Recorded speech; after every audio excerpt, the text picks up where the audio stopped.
Welcome to Eternal Darkness, where nightmares come to life. I'll be your host through these twisted tales tonight.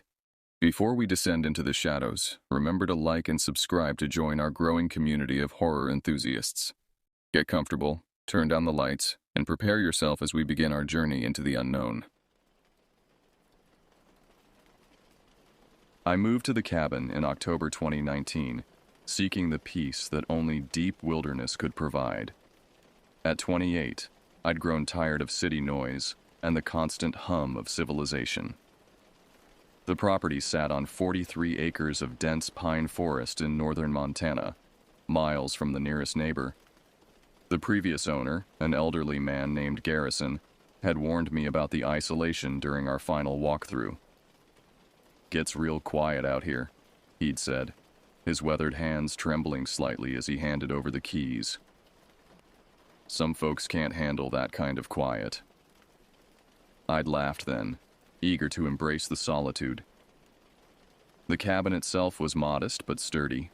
2 bedrooms, a stone fireplace, and windows that looked out into an endless sea of evergreens.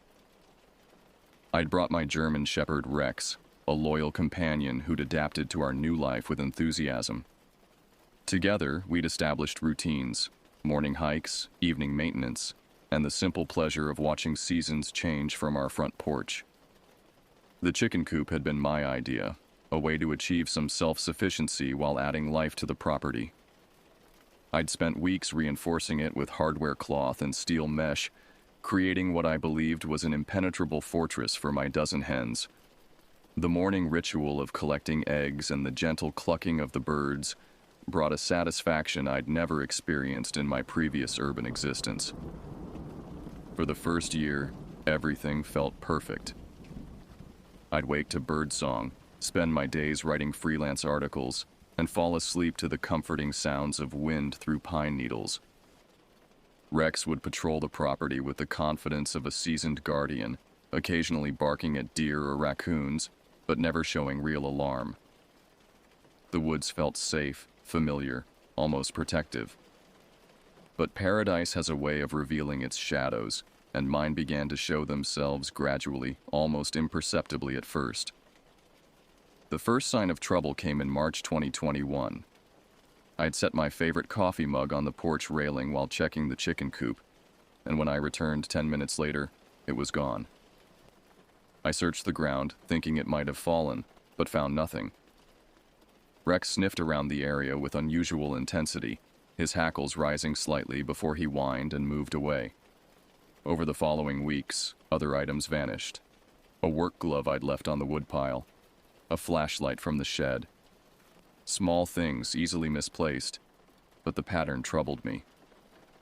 I'd lived alone long enough to know my habits, and I wasn't careless with my belongings. The chickens provided the first real evidence that something was wrong. I'd started with 12 birds, but by late spring I was down to 8. No feathers, no signs of struggle, no damage to the coop. The birds simply vanished overnight, as if they'd never existed.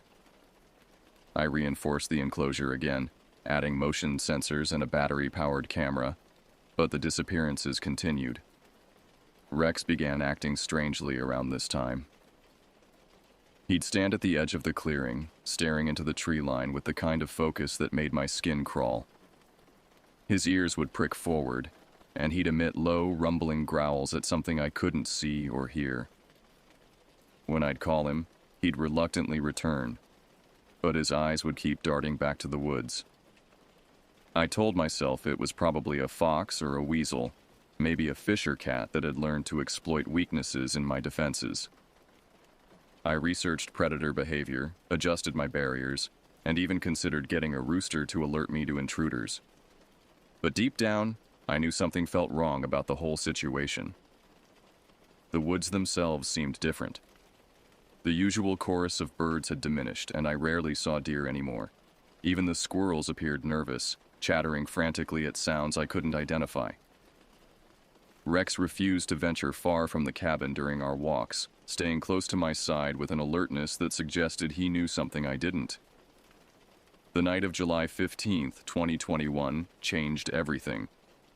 I'd been working late on a difficult article, the kind that required multiple drafts and constant revision. The clock showed 1:47 a.m. when I finally decided to call it quits. Rex was already asleep by the fireplace, exhausted from a day of anxious pacing. I was performing my nightly routine, checking doors, turning off lights, ensuring the generator was running properly, when the motion sensor near the shed triggered. The sudden flood of LED brightness cut through the darkness like a blade, illuminating the area where I stored tools and feed. At first, I saw nothing unusual. The light had a tendency to activate when wind moved the pine branches, creating shifting shadows that could fool the sensor. But as I watched through the kitchen window, something moved at the edge of the illuminated area. It was human-shaped but wrong in ways that made my mouth go dry. The figure crouched low, moving with a fluid, predatory grace that no person should possess. Its limbs seemed too long, its movements too quick and jerky. From my vantage point, I could see it examining the chicken coop with the methodical thoroughness of someone who'd done this before. Rex woke with a start, his head snapping toward the window. A growl built in his throat, deeper and more urgent than I'd ever heard from him. The sound seemed to carry across the yard, and the figure froze, turning its head toward the house with unnatural speed. I couldn't see its face clearly, but I'll never forget the way it moved. Like a person pretending to be human, getting the mechanics right but missing some essential quality that would make it convincing. It approached the coop with deliberate steps, and I watched in horror as it began to dismantle my carefully constructed defenses.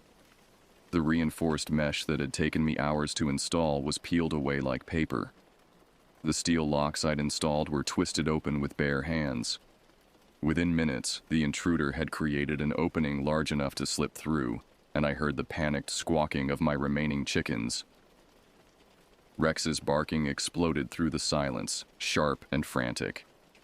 The intruder's head snapped up, and for a moment our eyes met across the yard. The distance was too great to make out details, but I felt the weight of its attention like a physical force. There was intelligence in that gaze, a calculating awareness that sent waves of revulsion through my body.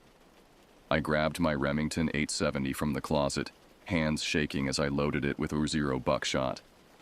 The familiar weight of the weapon provided some comfort, but my military training felt rusty after years of civilian life. Rex continued barking, his voice hoarse with fear and aggression. The intruder straightened to its full height, and I realized it was taller than any person I'd ever seen. Its silhouette seemed to stretch impossibly upward, arms hanging at its sides with the loose, ready posture of a predator. It made no attempt to flee or hide, instead beginning to walk toward the house with measured, deliberate steps.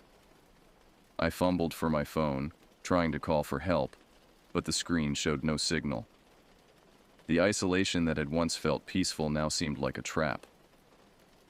The nearest neighbor was 12 miles away, and the volunteer fire department would take at least 30 minutes to respond, if they believed my story. The intruder stopped at the edge of the porch light's reach, just visible enough to maintain eye contact. It raised one hand, and I saw fingers that seemed too long, nails that reflected the light like claws. The gesture was almost casual, as if it were greeting a neighbor, but the wrongness of it made my stomach turn. Rex's barking reached a fever pitch, and I realized the intruder was listening to him with the focused attention of someone learning a language. It tilted its head, mimicking Rex's movements with disturbing accuracy. When my dog finally exhausted himself and fell silent, the intruder nodded once, as if satisfied with what it had heard. I raised the shotgun, sighting down the barrel at the center of the figure's chest. My finger found the trigger, and I drew in a breath to steady my aim. But before I could fire, the intruder stepped backward into the darkness, disappearing so completely it might have been a hallucination. I spent the rest of that night barricaded in my bedroom, dresser pushed against the door, Rex pressed against my side. The shotgun lay across my knees, safety off, finger ready. Every sound outside, wind through branches, settling timbers, the distant call of an owl, sent adrenaline surging through my system. But it was the sounds that weren't quite right that truly terrified me. footsteps on the porch that had too many beats, as if the walker had an extra joint in each leg, scratching at the walls that followed no pattern I could identify. The soft thud of something heavy landing on the roof, followed by the creak of shingles under weight. Rex whined continuously, his eyes fixed on the door, ears tracking sounds I couldn't hear. His fear was contagious, confirming that whatever was outside was real, not a product of my imagination. The dog's senses were sharper than mine, and his terror told me more about our situation than any amount of observation could. Around 3 a.m., I heard what sounded like my own voice calling from outside. "Hello? Is anyone there? I need help." The words were perfect, the tone concerned and friendly, but the timing was wrong. The voice came from directly beneath my bedroom window, as if the speaker were standing on nothing but air. I gripped the shotgun tighter, fighting the urge to respond. Some primitive part of my brain recognized the deception, even as another part wanted to help whoever was calling. Rex's growl deepened, and I could see his hackles raised in the dim light. The voice tried again, more insistent this time. "Please, I'm hurt. I need to use your phone." The words were exactly what I might have said if I'd been injured and seeking help, but they came from someone who had never heard human speech before learning to imitate it. I remained silent, and after what felt like hours, the voice moved away. But I could still hear movement around the house. The soft scrape of fingernails on wood, the whisper of fabric against siding, the barely audible sound of breathing that came from too close to the windows. Dawn couldn't come fast enough, and when the first rays of sunlight finally penetrated the forest canopy, I heard the sounds retreat. Whatever was outside seemed to withdraw with the darkness, leaving behind only the memory of its presence and the certainty that it would return. The morning revealed the full extent of the previous night's assault. The chicken coop had been completely destroyed, not just opened, but systematically dismantled. The remaining birds were gone, leaving behind only a few scattered feathers and dark stains on the ground that I didn't want to examine too closely. More disturbing were the tracks around the house. They appeared human at first glance, the right general shape and size, but closer inspection revealed abnormalities that made my skin crawl. The toes were too long, the heel too narrow, and the depth suggested someone much heavier than the slender figure I'd observed. Rex refused to leave the porch, whining whenever I tried to coax him into the yard. His reluctance convinced me that staying was no longer an option. I threw essential items into a duffel bag, clothes, documents, ammunition, and loaded them into my Jeep Wrangler.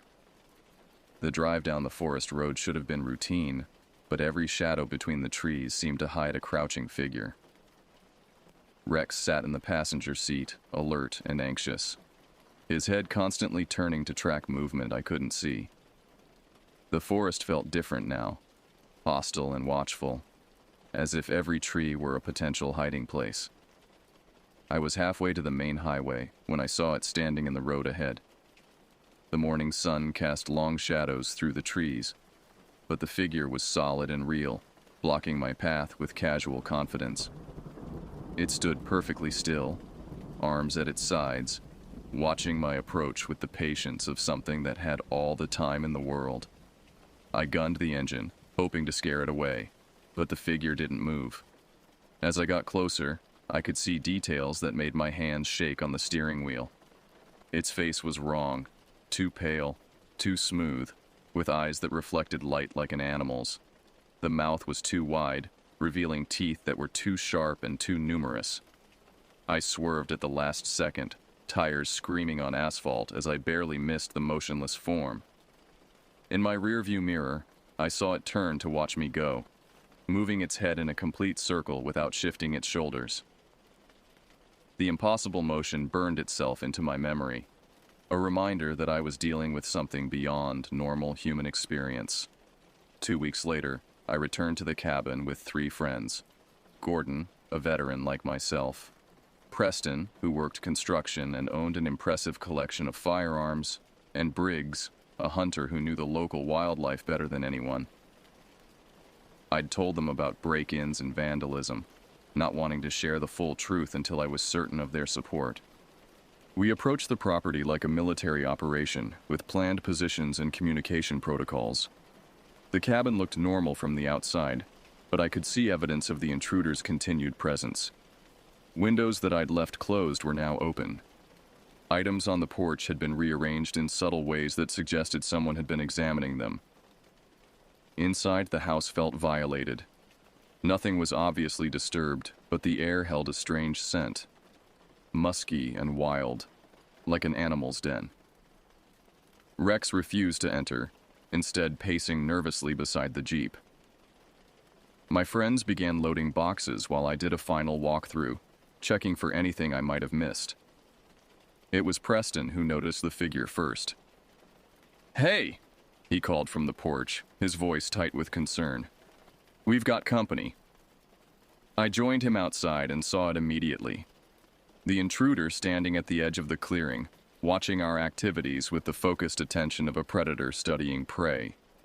In daylight, its abnormalities were even more pronounced. The proportions were wrong, the posture too still, the gaze too intense. Gordon emerged from the house carrying a box, took one look at the figure, and carefully set down his load. "What the hell is that thing?" "I don't know," I admitted, "but it's been stalking me for months." Briggs joined us, his hunting rifle already in hand. "That's not any animal I've ever seen. Looks like someone playing dress-up, but..." He trailed off, studying the figure through his scope. "The way it's standing, the way it's watching us, that's not human behavior." The intruder began to move, not directly toward us, but in a wide circle around the clearing.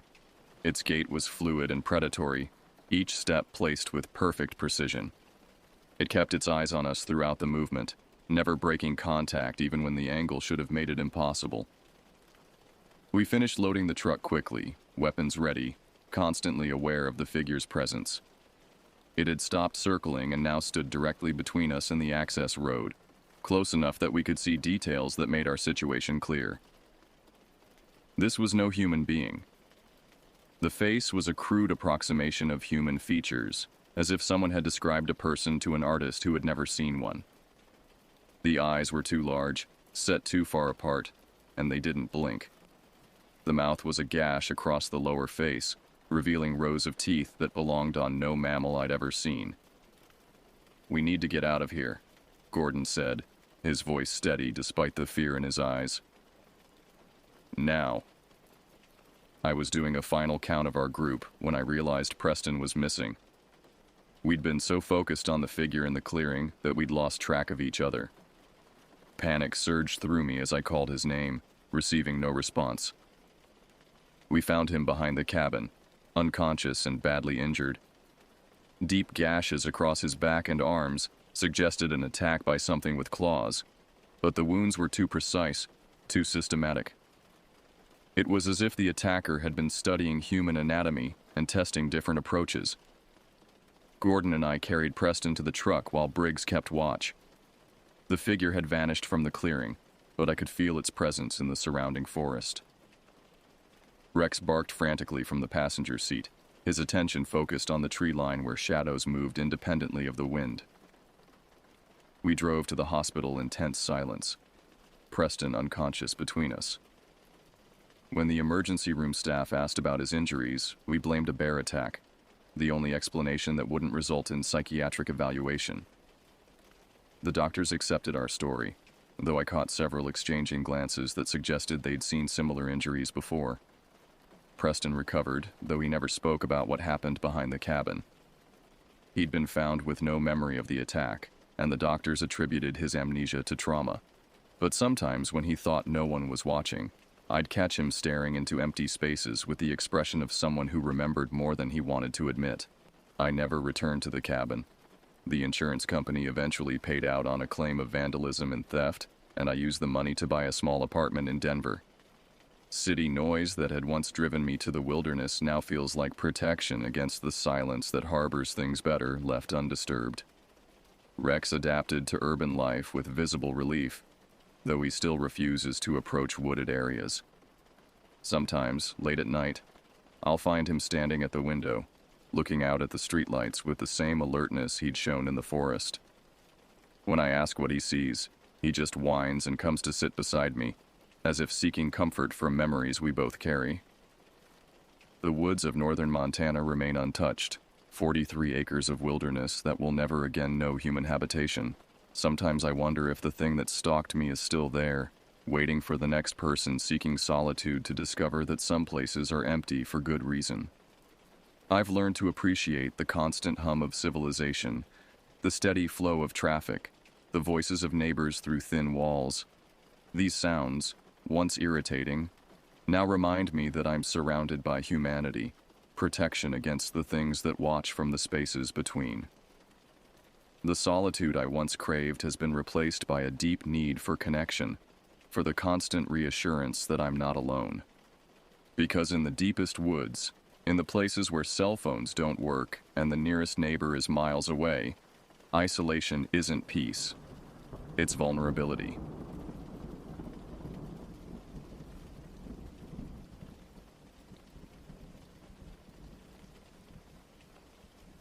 The gravel crunched under my tires as I pulled into Ridgeview Campground just before sunset on that October evening in 2019.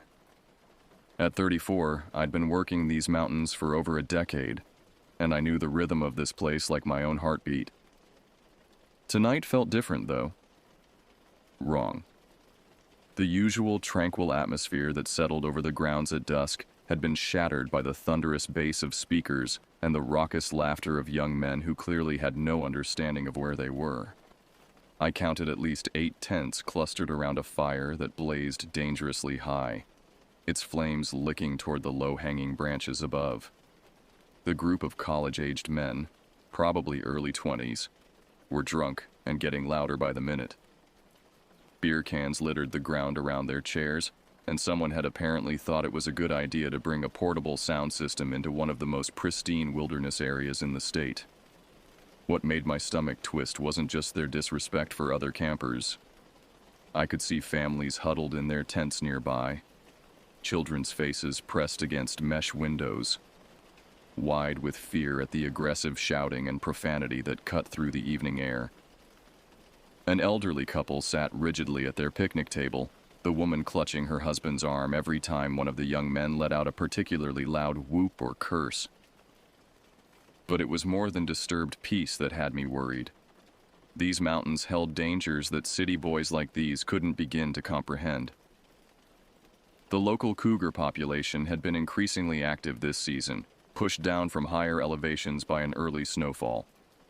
Just last week, we'd found fresh kills less than half a mile from this very spot. Deer carcasses with the telltale puncture wounds around the throat, the meat methodically stripped away by powerful jaws. I parked my ranger vehicle at a distance and approached their camp, my boots silent on the pine needle carpet. The smell hit me first. Not just beer and charcoal, but something else. Something that made every instinct I'd developed in these woods scream danger. It was the scent of blood, metallic and fresh, mixed with the sweet stench of decay. I realized they'd left food scattered around their campsite. Opened packages of raw hamburger meat, chicken left out on paper plates, even what looked like fish guts from an earlier catch. "Evening," I called out, trying to keep my voice steady despite the growing dread in my chest. The music stopped abruptly, and 8 pairs of bloodshot eyes turned toward me. "I'm Ranger Davis. We've had some complaints about the noise level." The apparent leader of the group, a heavy-set kid with a backwards baseball cap, stood up unsteadily. "Complaints? We're just having fun, man. It's not even that late." "It's not about the time," I replied, stepping closer. The fire's light cast dancing shadows across their faces, making their grins look skeletal in the flickering orange glow. "It's about what you're attracting." I gestured toward the scattered food, the blood-soaked paper plates, the general chaos of their camp. "You've basically laid out a buffet for every predator within miles. The smell carries for kilometers up here." One of them laughed, a sound that made my skin crawl. "Predators? What, like bears?" "Mountain lions," I said flatly. We call them ghost cats around here. They're silent stalkers. You won't hear them coming, won't see them until they're close enough to touch. And right now, you've sent out an invitation. The laughter died. I had their attention now, but I could see the skepticism in their faces. These were kids who'd grown up in suburbs, whose biggest wildlife encounter had probably been a raccoon in a garbage can. They had no concept of what lived in these ancient woods, what hunted in the spaces between the trees. "Look," said another one, this one tall and lanky with a patchy beard. "We appreciate the warning, but we're not exactly helpless here. We've got a fire going, plenty of people around. Animals stay away from stuff like that, right?" I felt my jaw clench. Fire and people meant nothing to a hungry cougar.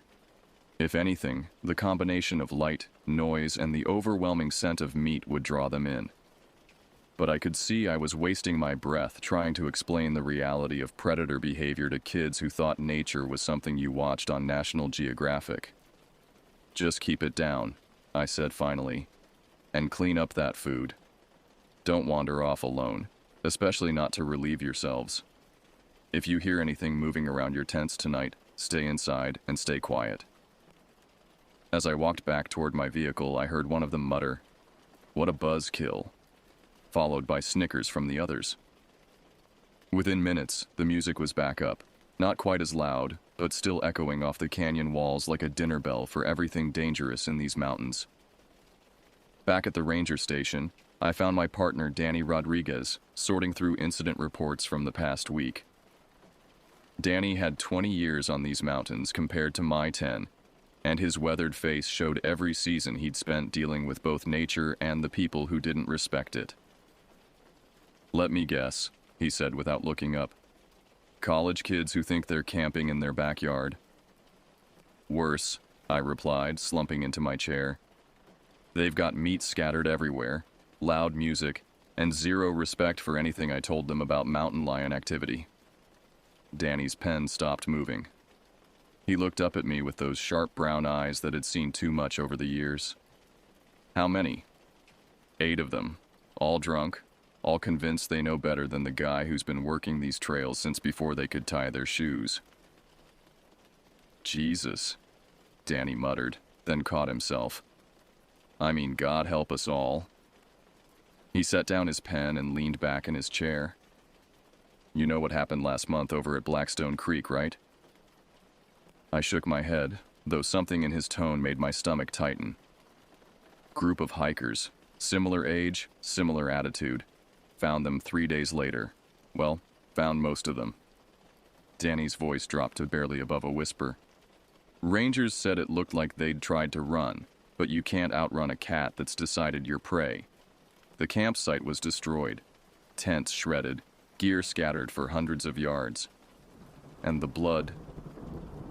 He trailed off, but I could see in his expression that the details were worse than he was willing to share. "The thing is, we think it started as a bluff charge. Cougar probably just wanted to investigate the scent of food, maybe grab a meal and go. But when people panic, when they run or scream or make sudden movements, that's when a curious cat becomes a killer." I thought about the group I'd just left, about their drunken laughter and casual dismissal of every warning I'd given them. "So what do we do?" "I can't force them to leave." Danny was quiet for a long moment, staring out the window toward the campground where distant music still drifted through the trees. "You know," he said slowly, "sometimes people need to learn respect the hard way. Sometimes they need to understand that nature isn't something you can just ignore or dismiss." "What are you suggesting?" He stood up and walked to one of the storage closets, pulling out a key ring that jangled softly in the quiet station. "Remember that old cougar pelt from the educational program? The one that gives everyone the creeps?" I nodded. The thing had been in storage for years. A massive male that had been hit by a car decades ago and preserved for wildlife education. Even mounted and lifeless, it retained an aura of menace that made visitors uncomfortable. The taxidermist had done too good a job. The glass eyes seemed to track movement, and the snarl was frozen in an expression of pure predatory rage. "And we've got those night vision goggles from the new equipment budget," Danny continued. "Perfect visibility in the dark, completely silent operation." A slow understanding began to dawn on me. "You're talking about scaring them." "I'm talking about education," Danny corrected. "About teaching them what it means to respect the wilderness. About showing them that their arrogance could get them killed." He pulled the pelt from the closet, and even in the fluorescent lighting of the station, it was unsettling. The fur still held that wild scent, that predator musk that triggered something primitive in the human brain. When Danny positioned it upright, supporting it with a makeshift frame, it looked disturbingly alive. "We set up some fake tracks around their camp," he explained. "Use this guy to create a silhouette in their headlight beams. Maybe play some recorded calls. Give them a taste of what they'd face if a real cat decided to investigate their little party." I stared at the pelt, at those glass eyes that seemed to be evaluating me as potential prey. And if they panic? If someone gets hurt running in the dark? Then they learn that actions have consequences, Danny said grimly. "Better a twisted ankle from us than what happened at Blackstone Creek." The sun had completely disappeared behind the mountain ridge by the time we finished our preparations. The temperature had dropped at least 15 degrees, and our breath formed small clouds in the crisp air as we loaded our equipment into the back of Danny's Jeep. The night vision goggles sat in their case like mechanical eyes waiting to grant us supernatural sight, while the cougar pelt lay folded nearby, its dead weight somehow more unsettling than if it had been alive. We'd spent the last hour planning our approach with the precision of a military operation. Danny had found recordings of actual mountain lion vocalizations.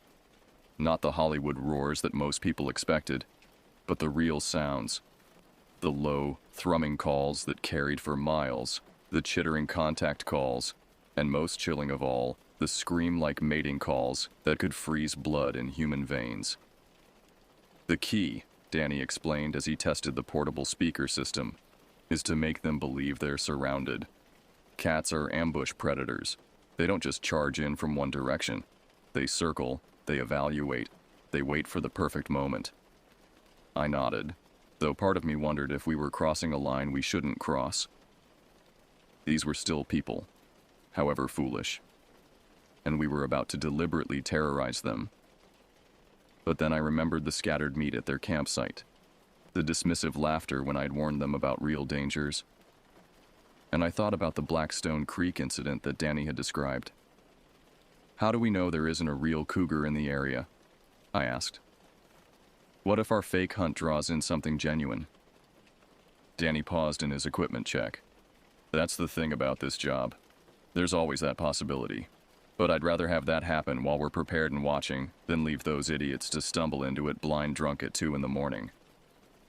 We drove toward the campground with our headlights off, navigating by moonlight and memory along the winding access road. The music was still audible from a quarter-mile away, a rhythmic thumping that seemed to pulse against the mountain silence like a diseased heartbeat. As we drew closer, I could make out individual voices raised in drunken argument about something trivial. Sports, probably, or girls. We parked well outside the range of their firelight and began our approach on foot. Danny carried the speaker system while I hauled the mounted pelt and a bag of tools for creating fake tracks. The forest around us was alive with small sounds, the rustle of nocturnal creatures moving through the underbrush, the distant hoot of an owl, the soft whisper of wind through pine needles. But underneath it all was something else, a quality of attention that made the hair on my arms stand up. "You feel that?" I whispered to Danny as we crept through the trees. "Feel what?" "Like we're being watched." Danny stopped and slowly scanned the darkness around us. After a moment, he shook his head. "Just nerves. This whole setup has you spooked." But I wasn't convinced. There was a weight to the silence, a sense of presence that I'd learned to trust during my years in these mountains.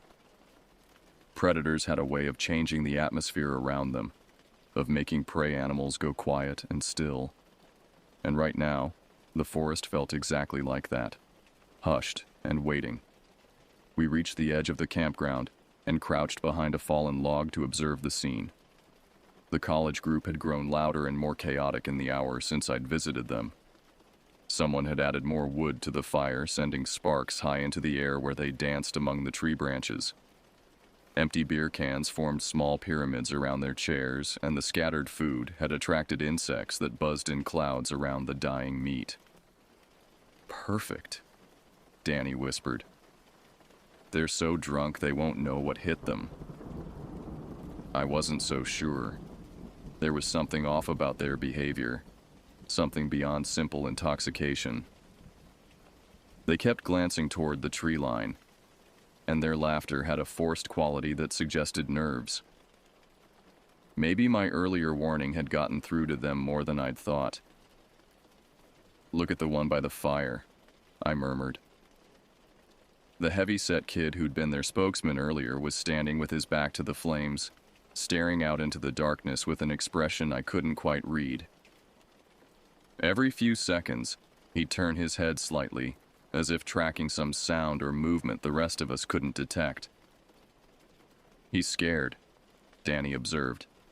"Good. That means your speech worked better than you thought." But watching the kid's body language, I wasn't sure fear was the right word.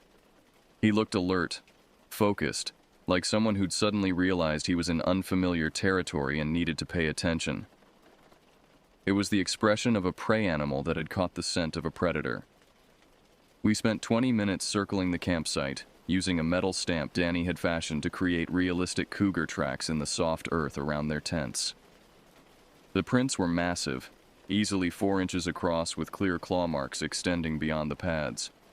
In the morning light, they would be unmistakable evidence that something large and dangerous had been prowling just feet from where these kids slept. The work was nerve-wracking. Every snap of a twig under our feet, every rustle of fabric as we moved, seemed amplified in the mountain silence. The college group's fire had died down somewhat, and their voices had dropped to more subdued levels. Though whether from exhaustion or growing unease, I couldn't tell. "Okay," Danny whispered when we'd completed our circuit. "Time for the main event." We positioned ourselves on opposite sides of the camp, about 50 yards out in the tree line. Danny had the speaker system and would handle the audio portion of our performance, while I controlled the visual effects, the mounted pelt that would appear in their headlight beams like a living nightmare. The first sound Danny played was subtle, a low, rumbling call that seemed to emanate from the forest itself. It was the kind of noise that bypassed conscious thought and went straight to the primitive part of the brain that remembered when humans were prey. Even knowing it was fake, I felt my pulse quicken and my grip tighten on the pelt's support frame. The effect on the camping group was immediate. Conversation stopped mid-sentence. Someone kicked dirt over the fire, reducing the light and throwing most of their sight into shadow. I heard the metallic scrape of a chair being moved, followed by a whispered, "What the hell was that?" "Probably just wind," came the reply, but the voice lacked conviction. Danny waited a full minute before playing the second call, this one closer and more aggressive. It was the sound a cougar made when investigating potential prey, a mixture of curiosity and threat that every prey species had learned to fear over millions of years of evolution. This time, there was no mistaking the group's reaction. Tent zippers opened and closed rapidly as people ducked inside for flashlights and whatever weapons they might have brought. The beam of a powerful LED light swept across the trees, passing just over my hiding spot. "There!" someone shouted. "I saw eyes." "Where?" "Over by that big pine." I was nowhere near the big pine they were indicating, but Danny had positioned a small reflector in the branches that would catch and return any light directed toward it. The effect would be exactly like the eyeshine of a large predator watching them from the darkness. "Jesus, how big is that thing?" one of them whispered. and I could hear genuine terror in his voice now. "Big enough," came the reply. "Shut up and stay still." Danny's third call was the piece de resistance. A female cougar's mating scream played at full volume. The sound was indescribable, like a woman being murdered mixed with the shriek of tearing metal. It echoed off the canyon walls and seemed to come from everywhere at once, a wall of predatory sound that made my own skin crawl despite knowing its source. The camping group's panic was immediate and total. Flashlight beams swept wildly through the trees as voices rose in fear and confusion. Someone was crying. Whether from terror or alcohol or both, I couldn't tell. "It's circling us," one of them said, his voice cracking. "Listen, it's moving around." And that's when I realized something was wrong. The kid was right. There was movement in the forest, but it wasn't Danny. I could see my partner's position clearly through the night vision goggles, and he was stationary behind his tree, nowhere near where the flashlight beams were tracking. Something else was out there. Something real. My hands trembled as I adjusted the night vision goggles, scanning the tree line for whatever had caught the camper's attention. The electronic green glow of the enhanced vision revealed the forest in stark detail. Every branch, every shadow, every movement of wind-blown leaves. But there, at the edge of my peripheral vision, I caught a flicker of something that made my blood freeze. A shape moved between the trees with fluid grace, too large to be a deer, too purposeful to be anything innocent. For just a moment, it paused in a shaft of moonlight, and I saw the unmistakable silhouette of a large cat. Not our mounted pelt, something alive, breathing, hunting. I fumbled for my radio, trying to signal Danny without making noise that would alert either the campers or the genuine predator now stalking through the darkness. But before I could make contact, the situation spiraled beyond anyone's control. The heavyset camper, the one who'd been their leader, had grabbed what looked like a baseball bat and was backing toward the fire, his eyes wild with panic.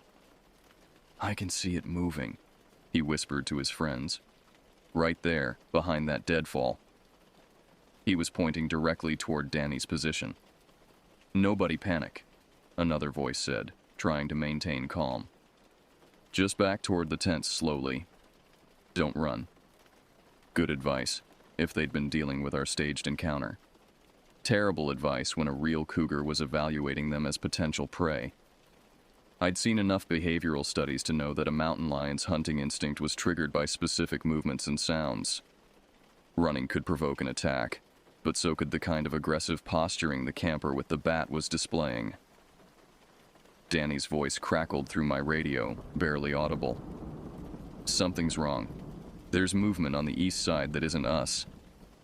"I know," I whispered back. "Real cat. Southeast of your position, maybe 40 yards. The silence that followed lasted only seconds, but it felt like hours. Then Danny's voice came back, tight with controlled fear. "I see it. Full-grown male, 160 pounds minimum. He's focused on the campers." Through my night vision, I watched the massive cat move with predatory precision, using the terrain and vegetation to mask his approach. His attention was fixed entirely on the group around the fire, and I realized with growing horror that our fake hunt had drawn in something genuinely dangerous. The recorded cougar calls we'd been playing had served as a territorial challenge to any real cats in the area. We'd essentially announced the presence of a rival predator, and this male had come to investigate. Finding instead a group of vulnerable humans surrounded by the scent of fresh meat, his hunting instincts had taken over. "We have to do something," I radioed to Danny. "Like what?" "If we reveal ourselves now, we could trigger an attack. If we stay hidden, those kids are on their own." The camper with the bat took another step backward, and I saw the cat's muscles tense in response. Everything about his posture screamed predator preparing to strike. His tail twitched once, twice, and I knew we were seconds away from catastrophe. That's when I made a decision that probably saved lives and definitely ended my career. I stepped out of the tree line with our mounted pelt held high above my head, shouting at the top of my lungs, "Get to your vehicles now! Everyone move!" The effect was electric. The campers spun toward my voice, their flashlight beams illuminating the massive fake cougar I was holding. But more importantly, my sudden appearance and shouting had startled the real cat, breaking his focused attention on potential prey. For a moment that felt like eternity, the genuine mountain lion was visible at the edge of the flashlight beams, a massive shadow with gleaming eyes that reflected the artificial light like golden mirrors. Then he melted back into the forest with the fluid grace that had earned his species the name Ghost Cat. The campers needed no further encouragement. They abandoned their equipment and ran for their vehicles with the kind of desperate speed that only mortal terror can produce. Tent stakes were left behind, sleeping bags forgotten, coolers and chairs scattered as they fled toward the parking area. Danny emerged from his hiding spot, and together we watched the taillights of 3 vehicles disappear down the mountain road at speeds that probably violated every traffic law in the state. "Well," Danny said after the dust had settled, "that's one way to clear a campground."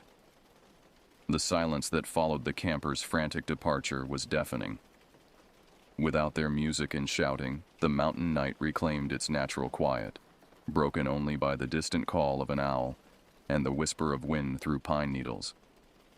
But the peace felt fragile, like the moment of calm before a storm breaks. Danny and I stood in the abandoned campsite, our flashlights illuminating the chaos left behind. Tents had been abandoned mid-collapse, sleeping bags dragged halfway out of doorways and then dropped. Food containers lay open and spilled, creating an even stronger scent trail that would attract scavengers from miles around. Beer cans rolled in the slight breeze, making soft metallic sounds that seemed unnaturally loud in the quiet.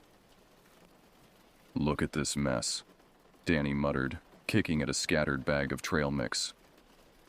They didn't just leave, they fled like their lives depended on it. Which I realized with a chill, they probably had. The mountain lion I'd seen wasn't just any cat. It had been a mature male in peak condition, the kind of apex predator that could take down a full-grown deer without effort. Humans, especially intoxicated ones, would have presented no challenge at all.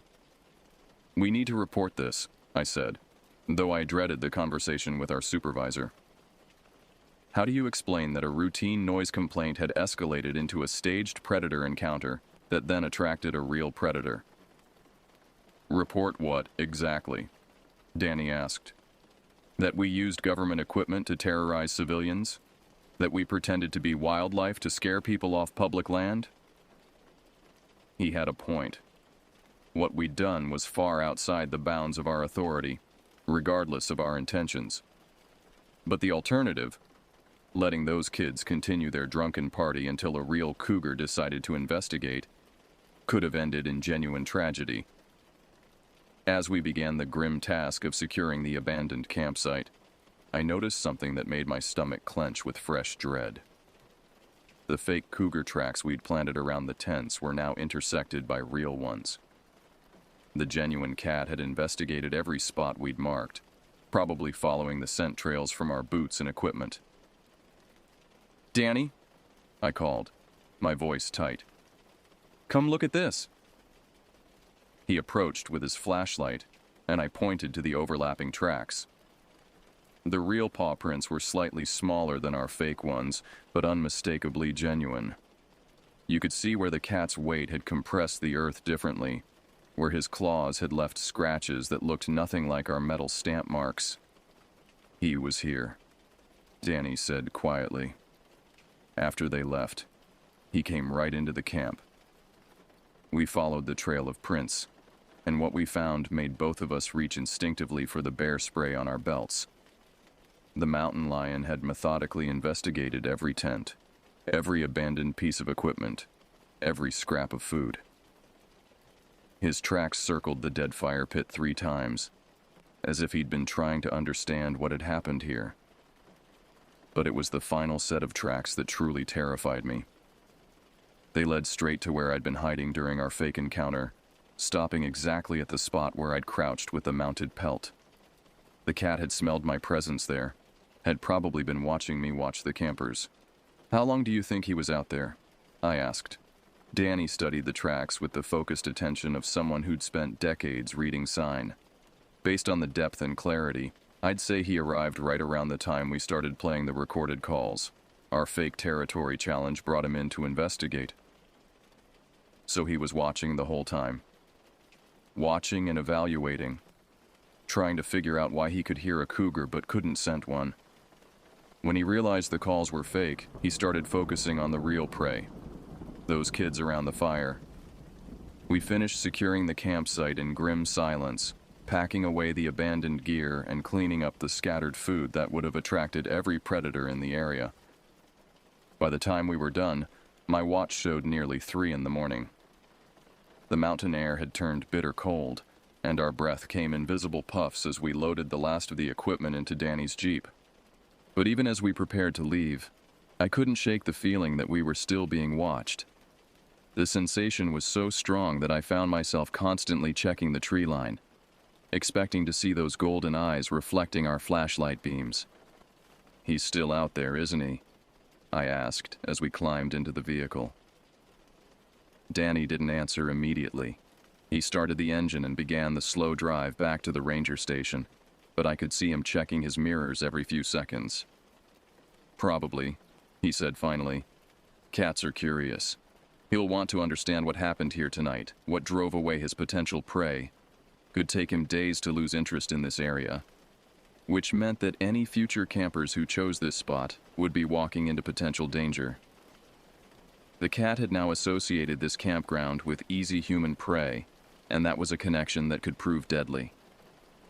The ranger station felt like a sanctuary after the tension of the abandoned campsite, but the fluorescent lights couldn't chase away the shadows that seemed to follow us inside.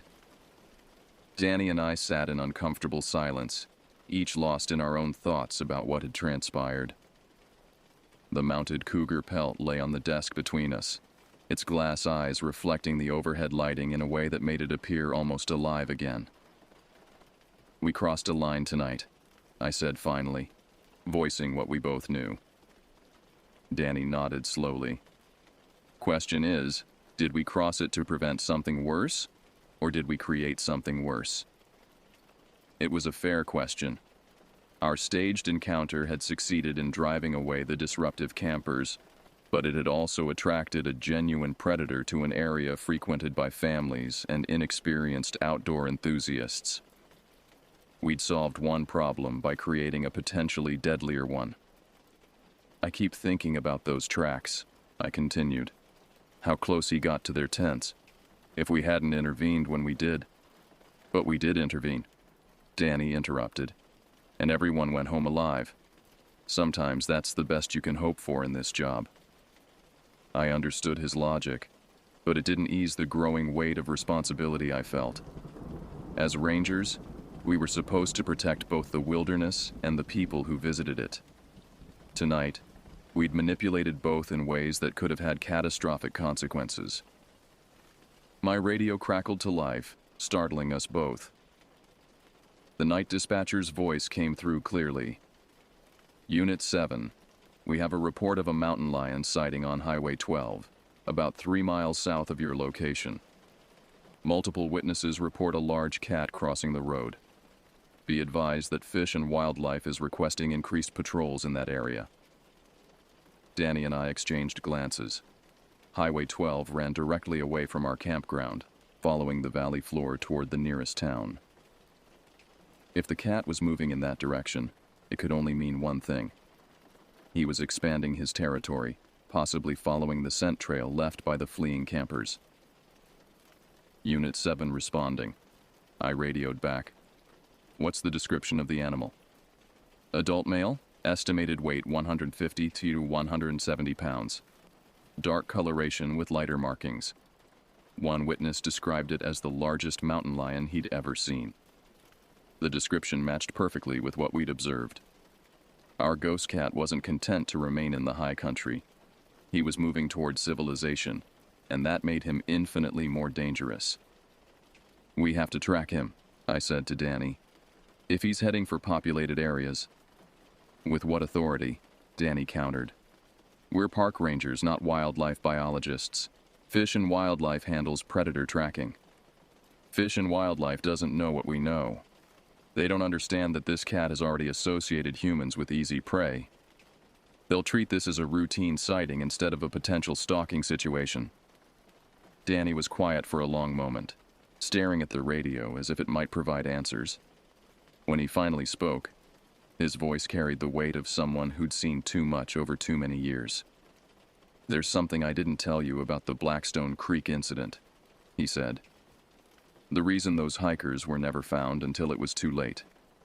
Fish and Wildlife spent 3 days tracking the wrong cat. They followed sign from a female with cubs while the killer, a lone male just like ours, continued hunting in a completely different area." The implications of his words hit me like a physical blow. "You think our cat could be the same one?" "I think predators don't forget successful hunting grounds. And I think a cat that's killed humans before won't hesitate to do it again." Outside the station windows, the mountain darkness pressed against the glass like something alive and hostile. Somewhere out there, a predator was moving through the night with deadly purpose, following scent trails and instincts that had been honed by millions of years of evolution. "So what do we do?" I asked. Danny stood and walked to the equipment locker, pulling out his service rifle and a box of ammunition. "We do our job. We protect the people in our territory, even if it means bending a few rules. And if we're wrong, if he's just passing through and we're overreacting, then tomorrow we'll be rangers who worried too much instead of rangers who didn't worry enough." He chambered around with a metallic click that seemed to echo off the station walls. "I know which one I'd rather be." I understood his reasoning, but watching him prepare for what amounted to a hunt made the reality of our situation sink in. We weren't dealing with a simple wildlife management issue anymore. This had become a matter of life and death, with a predator who'd already shown he was willing to stalk human prey. My radio crackled again. "All units, be advised we have a reported break-in at a residence on Pine Valley Road. Homeowner reports that something large tried to force entry through a sliding glass door. Multiple paw prints found on the deck. Pine Valley Road was less than 5 miles from the campground in the direction the cat had been traveling." The pieces were falling into place with terrifying clarity. The drive to Pine Valley Road took us through winding mountain curves that seemed to twist deeper into darkness with every mile. Our headlights carved a narrow tunnel through the night, illuminating nothing but empty asphalt and the pressing walls of forest on either side. Danny rode beside me in tense silence, his rifle resting across his lap. Both of us hyper-aware that we were heading toward a confrontation none of our training had prepared us for. The house sat at the end of a long gravel driveway, its porch lights creating a small island of safety in the surrounding wilderness.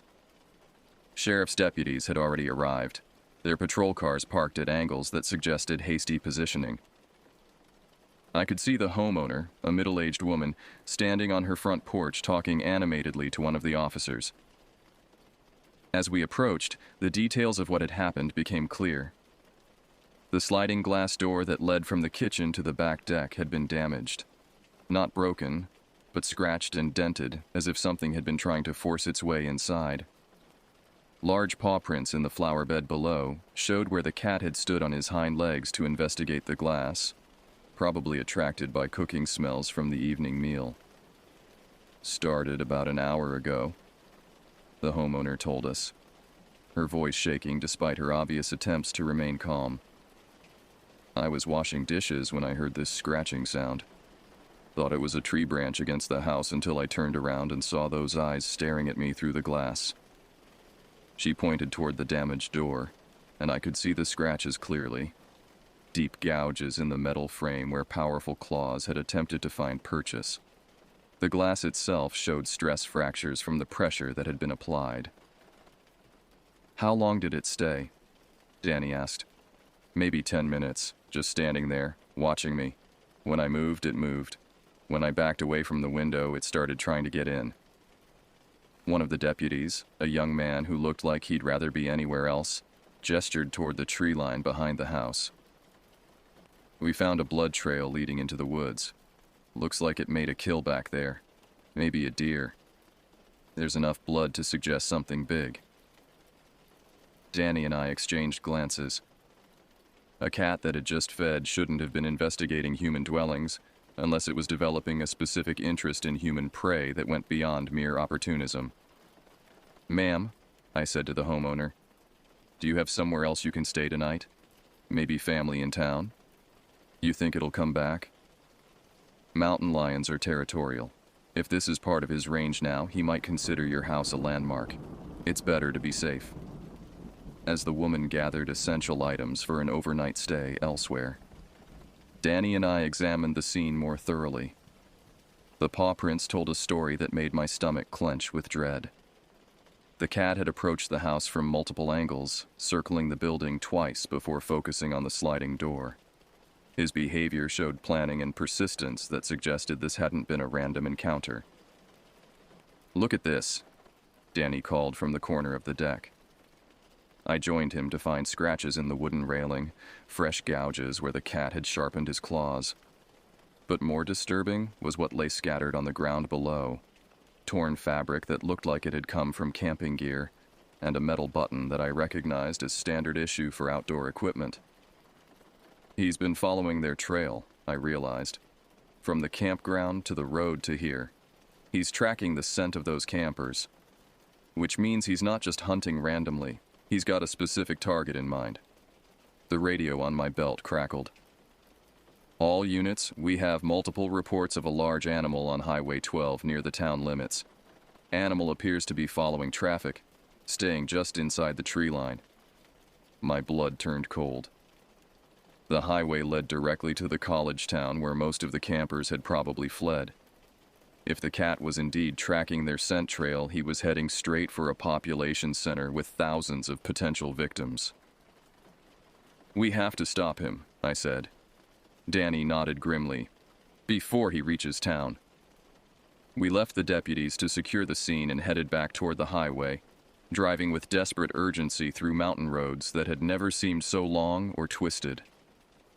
Every minute that passed was another minute for the cat to get closer to populated areas, another chance for him to encounter hikers or joggers or anyone else unfortunate enough to cross his path. The state highway was empty at this hour, but our headlights soon picked up the reflective strips on a fish and wildlife vehicle parked on the shoulder. Two officers in khaki uniforms were examining something on the pavement with flashlights. "Fresh tracks," one of them called as we approached.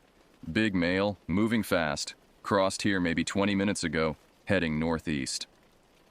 Northeast toward town, toward thousands of people who had no idea that a predator was closing in on their safe, civilized world. "We're going after him," Danny announced, checking his rifle one final time. "Sir, I have to advise against that," the fish and wildlife officer replied. "Protocol is to establish a perimeter and wait for the tracking team. We have tranquilizer equipment arriving within the hour." "We don't have an hour," I said. "This cat has already shown aggressive behavior toward humans. If he reaches the town..." I didn't finish the sentence. We all knew what could happen when a large predator encountered unsuspecting civilians in an urban environment. Danny and I left the officials to their protocols and pushed deeper into the forest, following sign that was becoming easier to read as the cat grew more confident in his pursuit. His tracks showed he was no longer trying to avoid human scent trails. He was actively following them, moving with the focused determination of a predator that had chosen his prey. The forest around us was unnaturally quiet, as if every other living thing had sensed the presence of death moving through the darkness. Our flashlights created dancing circles of visibility in the black spaces between the trees, but I couldn't shake the feeling that we were the ones being hunted now. That's when we heard it. A low, rumbling call that seemed to come from everywhere at once. Not the recorded sounds we'd played earlier, but the real thing. the voice of a predator announcing his presence to any rivals foolish enough to challenge him. He was close, very close. And somewhere ahead in the darkness, moving toward the lights of civilization, was a killer who had learned to associate humans with easy prey. Our hunt was about to become a race against time, with the lives of everyone in the valley hanging in the balance.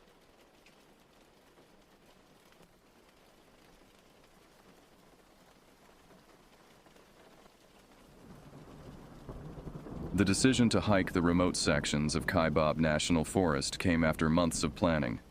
My friends and I, Jasper, Michael, and Bella, had researched everything from seasonal weather patterns to wildlife migration. We were experienced hikers, but the Anasazi Trail was notorious for testing even seasoned outdoorsmen with its isolation and difficult terrain. This area has some of the oldest indigenous sites in the Southwest, Michael explained during our final planning session in early June 2023. At 34, he was our unofficial guide, having spent his 20s as a forest ranger before becoming an environmental lawyer. Jasper, my college roommate turned tech entrepreneur, had insisted on documenting everything. For the channel, he'd say, adjusting his GoPro. At 32, he viewed the wilderness as content for his outdoor adventure series. Bella, a cultural anthropologist specializing in Native American folklore, had joined our group last. She was quieter than the rest of us, more observant.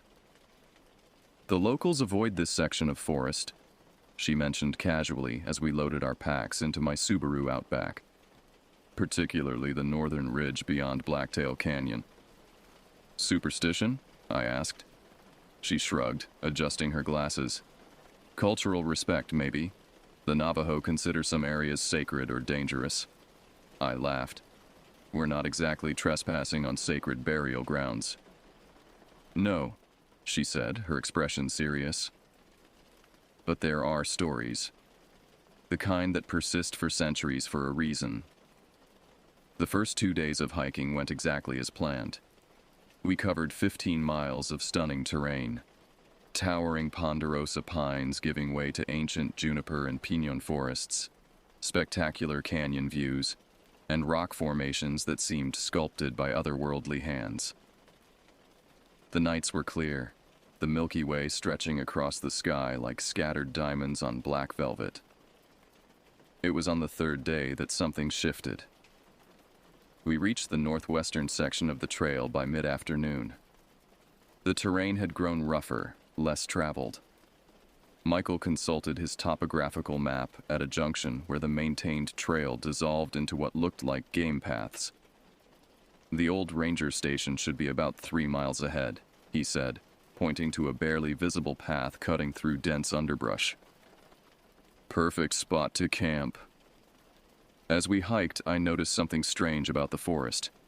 The usual background noise, birds calling, insects buzzing, the rustle of small animals, had dimmed to near silence. Just the crunch of our boots on pine needles and the occasional whisper of wind through the trees. Anyone else notice how quiet it is? I finally asked. Jasper, who'd been filming the scenery, lowered his camera. Now that you mention it. Bella stopped suddenly, pointing to something off-trail. A crude arrangement of sticks formed what looked like a primitive symbol against a large boulder. 3 intersecting lines with small stones placed at each junction. Someone's idea of trail art? Jasper suggested. Bella shook her head. It's a warning sign. Old. Very old tradition. Warning of what? I asked. Boundary markers. They're saying, don't go further. Michael laughed nervously. Well, the ranger station is just ahead, so someone didn't want company. We continued hiking, but the silence grew heavier, occasionally broken by sounds that seemed to come from everywhere and nowhere. A branch snapping far to our left, then seconds later, what sounded like footsteps to our right. The ranger station appeared just before sunset, a dilapidated wooden structure partially reclaimed by nature. Its windows were boarded, the porch sagging dangerously to one side. We set up camp in the clearing nearby, beneath a massive ponderosa that offered some shelter. That night around the campfire, Bella told us about skinwalkers, human witches who, according to Navajo tradition, could transform into animals through dark ceremonies. They're said to move unnaturally fast, she explained, her face illuminated by the dancing flames. They mimic human voices to lure victims. Some stories say they wear the skins of animals or even humans. That's seriously messed up, Jasper said, glancing nervously toward the darkness beyond our campfire. It's folklore, Michael replied dismissively. Every culture has monsters representing their darkest fears. Indigenous cultures often use stories to warn about very real dangers, Bella countered. Predators, poisonous plants, unsafe areas. The supernatural elements might be embellished, but there's usually truth underneath. I was about to respond when a sound cut through the night. A high, plaintive cry that wasn't quite animal, wasn't quite human. We all froze. Coyote, Michael said after a moment, but his voice lacked conviction. Mountain lion, maybe, Jasper offered. Bella said nothing, but I caught her making a small protective gesture with her hand. We took turns keeping watch that night, an unspoken agreement. During my shift, I noticed scratching sounds from the roof of the ranger station. When I aimed my flashlight upward, the beam caught nothing but weathered shingles. Just before dawn, during Michael's watch, we were jolted awake by his urgent whispers. Something's out there, he hissed, pointing toward the tree line. In the gray pre-dawn light, I could just make out a figure, tall, thin, standing perfectly still among the distant trees. Too distant to make out clearly, but something about its proportions seemed wrong. Its limbs too long, its posture unnaturally rigid. When I blinked, it was gone. Probably just a deer, Michael said, but none of us believed it. As we packed up camp, I discovered strange markings in the dirt near my tent. A series of prints that started abruptly, continued for several feet, then disappeared. They resembled neither human footprints nor any animal tracks I recognized, elongated, with what looked like too many toes, pressed deep into the soil as if made by something unnaturally heavy. Jasper photographed them while Bella stood back, refusing to look directly at the impressions. "We should leave," she said quietly. "Now." No one argued. The morning fog clung to the forest floor like phantom fingers as we departed the ranger station. Our planned route would take us deeper into the backcountry before looping back toward civilization, but Michael was already suggesting alternatives. "We could cut through Juniper Valley," he said, tracing a line on his map. "It adds about 5 miles, but connects to a Forest Service road." "Why change the plan?" Jasper asked, though his usual enthusiasm had noticeably dimmed. Michael hesitated, just thinking about contingencies. I knew better. 20 years of friendship had taught me to recognize Michael's expressions. He was scared, but wouldn't admit it. "I vote for the original route," I said, trying to sound confident. "Whatever we saw, it was probably just wildlife. We're prepared for that." Bella was collecting something from around the perimeter of our campsite, small juniper branches and what looked like sage. She caught me watching and quickly stuffed them into her pocket. "Protection," she mumbled, avoiding my eyes. We set off in tense silence, following a barely visible trail that wound between massive ponderosas. The forest felt different now, watching, aware of our presence. Twice I spun around, certain someone was following us, only to find empty trail behind. Around midday, we stopped in a small clearing for lunch. I noticed Michael counting and recounting our supplies, his brow furrowed. "Something wrong?" I asked. "We're missing food," he replied. 2 freeze-dried meals and a bag of trail mix." "Maybe we ate more than we tracked?" Jasper suggested. "No," Michael insisted. "I inventoried everything yesterday. Could animals have gotten into our packs at the ranger station? I offered. The packs were inside our tents, he countered. And there's no damage, no chewing. They were simply removed. The implication hung in the air. Someone, or something, had gone through our supplies while we slept. As we continued hiking, the forest grew denser, the trail harder to follow. By mid-afternoon, dark clouds had gathered, and a light drizzle began to fall. We picked up our pace, hoping to reach the next designated campsite before the weather worsened. The rain intensified, soaking through our rain gear. Visibility dropped to mere yards. I was focused on the muddy trail when Jasper suddenly grabbed my arm. "Listen," he whispered. Through the drumming rain came a sound that made my skin crawl. Someone calling Michael's name, the voice distant yet clear, feminine and pleading. "Michael, help me. Michael." Michael went rigid. "That sounds like my sister," he said hoarsely. "But she's in Boston. That's impossible." The voice called again, this time from a different direction, deeper in the forest. "Michael, I'm hurt. Help me." "We need to keep moving," Bella said firmly, gripping Michael's arm when he instinctively turned toward the voice. "Don't listen to it. Don't respond." "But if someone's hurt," Michael began. "It's not your sister," Bella cut him off. "Think logically. How would she be here? Why would she be calling from different locations? It's trying to separate us." As if to confirm her warning, the voice called again, this time from yet another direction, the tone shifting subtly, less human.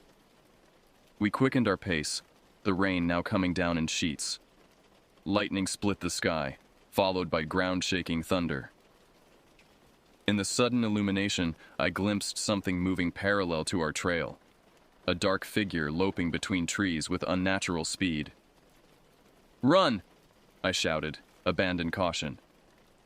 We sprinted through the downpour, boots slipping on mud and wet pine needles. The forest became a blur of gray and green.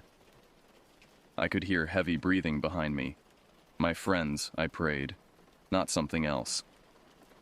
The trail suddenly opened onto the edge of a ravine. We skidded to a halt, panting. The drop was at least 30 feet to a rocky stream bed below. "Which way?" Jasper gasped, wiping rain from his eyes. Michael frantically consulted his GPS. "Trail should curve left following the ridge." As we turned, Bella screamed. Standing 20 yards away was a figure that defied easy description.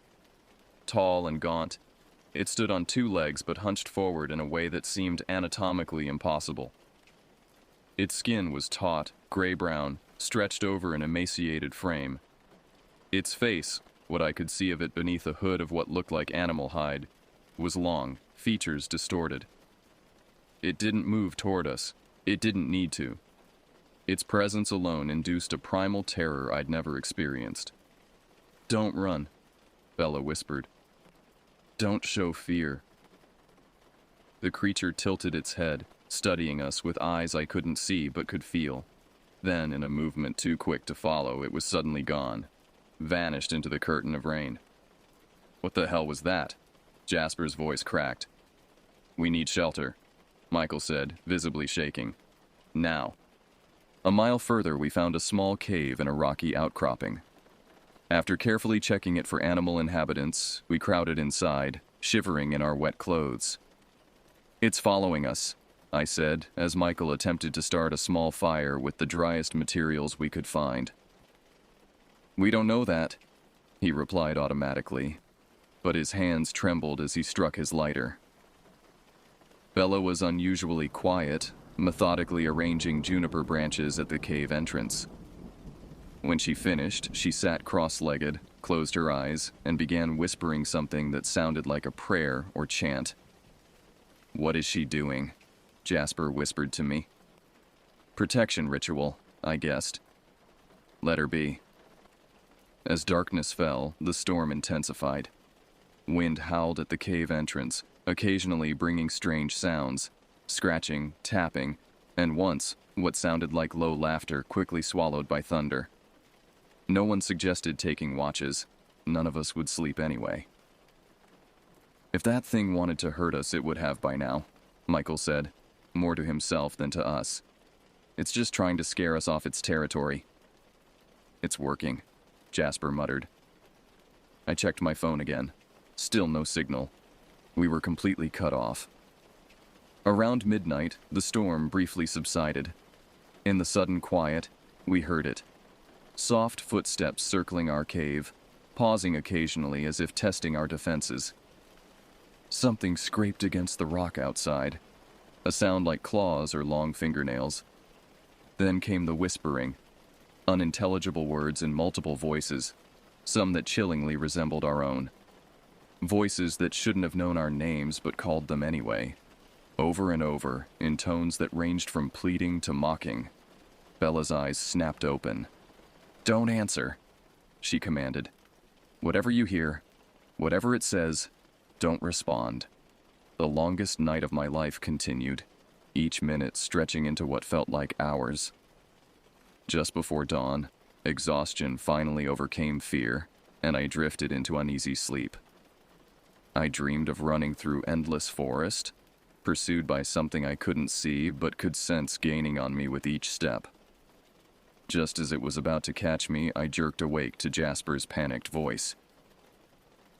"Guys," he said, face pale in the early morning light. "Michael's gone." Michael's absence hit us like a physical blow.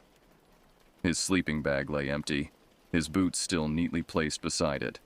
His backpack remained, containing his water bottle, GPS device, and other essentials, items he would never willingly leave behind. He wouldn't just wander off, I said, examining the cave entrance, especially not without his gear. "I was awake until about an hour ago," Bella said, her voice hollow. "He was here then. I'm certain of it." Outside, the storm had passed, leaving behind a forest dripping with moisture under clearing skies. We searched the immediate area, calling Michael's name despite Bella's previous warnings about responding to voices. 50 yards from the cave, Jasper spotted something that stopped us cold. A line of strange tracks in the mud. They resembled massive canine prints but were too large, the spacing between them too wide for any wolf or coyote. More disturbing were the drag marks beside them, as if something heavy had been pulled through the underbrush. "We need to follow them," I said immediately. "That's exactly what it wants," Bella countered, "to separate us further." "So we leave Michael," I challenged, anger flaring. "Assume he's already dead?" "I'm saying we need to be smart," she replied, maintaining a frustrating calm. "If we go rushing after those tracks, we could end up just like him, missing or worse." Jasper had been unusually quiet, filming the tracks with shaking hands. "Guys," he said softly, "look at this." He played back the footage. Where the tracks should have been, the video showed only undisturbed forest floor. "That's impossible," I said, looking down at the clear impressions in the mud, then back at his camera screen. "They're right there." Jasper swallowed hard. "Not according to my camera." A chill that had nothing to do with the morning air crawled up my spine. Technology doesn't lie, but neither did my eyes. "We need to get to the ranger station at Canyon Point," Bella decided. "It's staffed year-round about 7 miles southeast according to Michael's maps." "And just abandon the search?" I demanded. "We can't help Michael if we're lost, dead, or taken too," she replied. "We need backup. People with radios, emergency services, search and rescue teams." Logic eventually overcame emotion. We gathered our essentials, leaving the heavier items cached in the cave, marked with bright orange surveyor's tape in case we returned. I took Michael's GPS unit, thankful he'd preloaded detailed topographical maps of the entire region. As we hiked, I noticed Jasper constantly checking his GoPro footage. "What are you looking for?" I finally asked. "Anything the camera might see that we don't," he replied. "Or vice versa." Around noon, we reached a ridge overlooking a vast canyon. According to the GPS, we were making good progress toward Canyon Point. The forest had thinned, offering better visibility and, temporarily at least, a greater sense of security. We paused to rest and eat the last of our protein bars when Jasper suddenly grabbed my arm. "Did you hear that?" At first, I heard nothing beyond the rustle of wind through pine needles. Then it came. Michael's voice, distant but unmistakable. "Hello? Can anyone hear me? I'm lost." "Michael!" Jasper shouted before Bella could stop him. "Don't answer," she hissed, but it was too late. "Guys, is that you? I can hear you. Follow my voice." The voice sounded like Michael. The same inflections, the same slightly nasal quality. But something was wrong. It came from the opposite direction of the ranger station, deeper into the wilderness. "It's not him," Bella insisted. "Remember what I told you about skinwalkers? They mimic voices." "But what if it is?" Jasper argued. "What if he escaped and needs help?" The voice called again, more desperate now. "Please, I'm hurt. I can see you on the ridge. Please help me." I scanned the forest below with my binoculars, searching for any sign of movement. Nothing but trees swaying in the wind.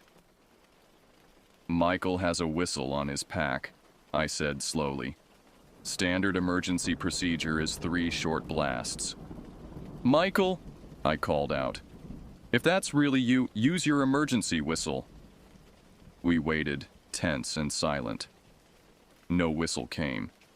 Instead, the voice changed, growing distorted, elongating the vowels unnaturally.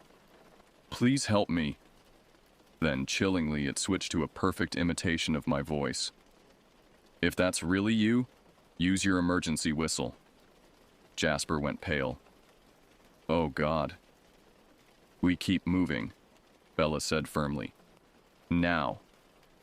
We practically ran along the ridge, the voice following us, jumping locations with impossible speed, cycling through imitations of all of us, even Bella, whose voice it shouldn't have heard enough to mimic so perfectly. By mid-afternoon, exhaustion forced us to slow our pace. The voices had stopped, but the feeling of being watched had intensified. Every shadow among the trees seemed to conceal something waiting, every rustle of leaves a potential threat. 2 more miles to Canyon Point," I announced, checking the GPS. That's when we found the first marker, a crude circle of stones with what looked like animal bones arranged in its center. The bones were fresh, strips of meat still clinging to them. "Don't touch it," Bella warned. "Don't even look at it too long." 100 yards further, we found another. This one made of twisted branches forming a human-like shape. Tiny animal skulls where the eyes should be. They appeared with increasing frequency as we continued. Macabre totems marking our path like breadcrumbs laid out in reverse. Not to help us find our way, but to lead us somewhere we didn't want to go. "It's hurting us," Bella whispered. "Trying to drive us off the path to Canyon Point." The GPS showed we were less than a mile from safety when we encountered the most disturbing marker yet. Michael's backpack, which we'd left in the cave, now hanging from a tree branch directly in our path. It was empty, turned inside out like a flayed animal. Jasper retched at the sight. I stood frozen, unable to process what I was seeing. How had it retrieved the pack? How had it gotten ahead of us? Bella grabbed my arm, her fingers digging painfully into my flesh. "Run," she said simply. "Don't stop for anything." We ran as the daylight began to fade, branches whipping our faces, roots threatening to trip us with every step. I could hear something moving parallel to us in the denser forest, not trying to catch us, just pacing us, toying with us. Jasper stumbled, crying out as his ankle twisted. I turned back to help him, and in that moment, saw it. The creature from the storm, watching us from between 2 massive pines. In the fading light, I could finally see its face clearly. Or rather, what passed for a face. The features were wrong, as if someone had tried to create a human countenance without fully understanding human anatomy. Its eyes reflected the dying sunlight like a predator's. It smiled, revealing too many teeth. "Keep moving," I told Jasper, hauling him to his feet. "Don't look back." Full darkness had fallen by the time the trees thinned, revealing the welcome sight of solar-powered safety lights marking Canyon Point Ranger Station. We staggered the final 100 yards, Jasper leaning heavily on me, Bella bringing up the rear, constantly checking behind us. As we approached the station's entrance, the door opened and a uniformed ranger stepped out, alerted by our commotion. "What happened to you folks?" he asked, taking in our disheveled, wild-eyed appearance. "Our friend," I gasped. "He's missing. Something's out there. Something's hunting us." The ranger's expression shifted from concern to caution. He ushered us inside, where fluorescent lights and normalcy, radios, computers, maps on walls, seemed almost surreal after what we'd experienced. "When did your friend go missing?" he asked once we'd caught our breath. "This morning," Bella answered, "from a cave about 7 miles northwest of here." The ranger, his nameplate read Stevens, frowned. "That's restricted land. Part of the tribal reservation. You shouldn't have been camping there." "We got lost in the storm," I explained. Stevens radioed his colleagues reporting a missing hiker. He took our information, Michael's description, details of our route. The whole process felt absurdly normal, inadequate against the horror we'd experienced. "Search and rescue can't go out until morning," he informed us. "But we'll contact tribal police to check those areas on their side of the boundary." "You don't understand," Jasper said, voice cracking. "It wasn't just getting lost. There's something out there. It hunted us. It imitated our voices." Stephen's expression remained professionally neutral, but I caught the quick glance he exchanged with his colleague, the look people give when dealing with hysterical tourists. "The forest can play tricks on your mind," he said carefully. "Exhaustion, dehydration, fear, they can cause hallucinations, confusion." "We all saw it," I insisted. "All 3 of us." "Why don't you get some rest?" Stevens suggested. "There are cots in the back room. We'll wake you when the search team assembles at dawn." Too exhausted to argue, we accepted, following him to a small room with 4 military-style cots. I collapsed onto one, muscles aching, mind racing despite my fatigue. Just before sleep claimed me, I heard the rangers talking in low voices. "4th report this season," one murmured. "Always the same section of forest." "Tribal council warned us," Stevens replied. "Said something woke up out there when they started that unauthorized excavation last year." "You think they'll find the missing guy?" A long pause. "No, they never do." I dreamed of Michael. In the dream, he stood at the edge of a dark forest, his back to me. When I called his name, he turned slowly, revealing a face that wasn't quite his. The features subtly wrong, as if something wearing his skin hadn't quite figured out how to arrange the details. "You left me," Dream Michael said, his voice distorting mid-sentence into something inhuman. I woke gasping, the ranger station's emergency lights casting everything in a dim red glow. The digital clock on the wall read 3:17 a.m. Jasper and Bella were still asleep on their cots, Jasper twitching and mumbling in the grip of his own nightmares. Something felt wrong. The station was too quiet. No radio chatter. No movement from the main room where the rangers should have been monitoring communications. I swung my legs off the cot, wincing as my blistered feet touched the cold floor. Moving silently, I approached the door separating our room from the main office. It was partially open, and through the gap, I could see the station was empty. No rangers at their desks, no sign of activity. "Stevens?" I called softly, pushing the door wider. No response. The main entrance stood ajar, letting in a ribbon of moonlight across the floor. Outside, the generator hummed steadily, but the main power seemed to be off. Only emergency lighting remained. I moved to wake the others when a sound froze me in place. Soft footsteps on the wooden porch outside, followed by a gentle scratching at the doorframe. Through the open door, I saw a silhouette. Human-shaped but proportioned all wrong, limbs too long and thin. It paused at the threshold, as if testing whether it could enter. Without thinking, I slammed the door shut and threw the deadbolt, heart hammering against my ribs. What's happening? Bella was awake now, instantly alert. It's here, I whispered. Where are the Rangers? She slipped from her cot, quickly checking the small room's windows. All secure. Wake Jasper, she ordered, her calm efficiency somehow more terrifying than panic would have been. Check if there's a back exit. The scratching at the door became more insistent, no longer cautious but demanding. The metal doorknob rattled, turned one way, then the other. Jasper's eyes snapped open when I shook him. Is it time to go? We need to move now, I said, helping him up. It found us. The main door shuddered as something heavy slammed against it from outside. The deadbolt held, but the frame cracked audibly. Bella had located a back door, an emergency exit with a push bar. This leads to the helipad, she reported. If we can reach the vehicle bay, there might be a Ranger truck we can use. Another impact shook the main door, wood splintering around the hinges.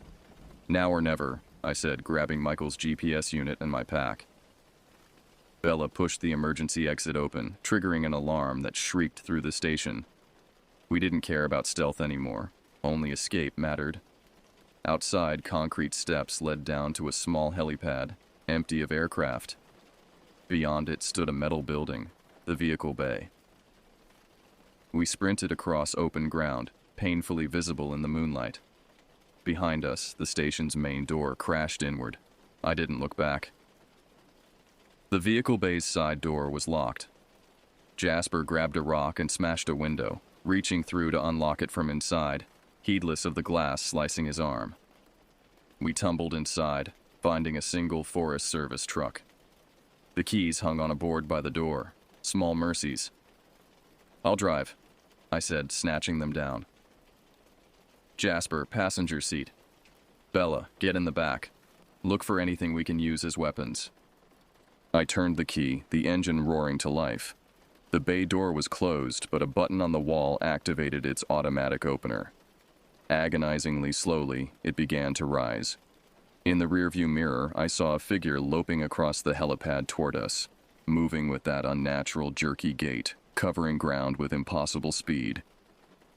Come on, I muttered as the door lifted inch by inch. It's almost on us, Bella shouted.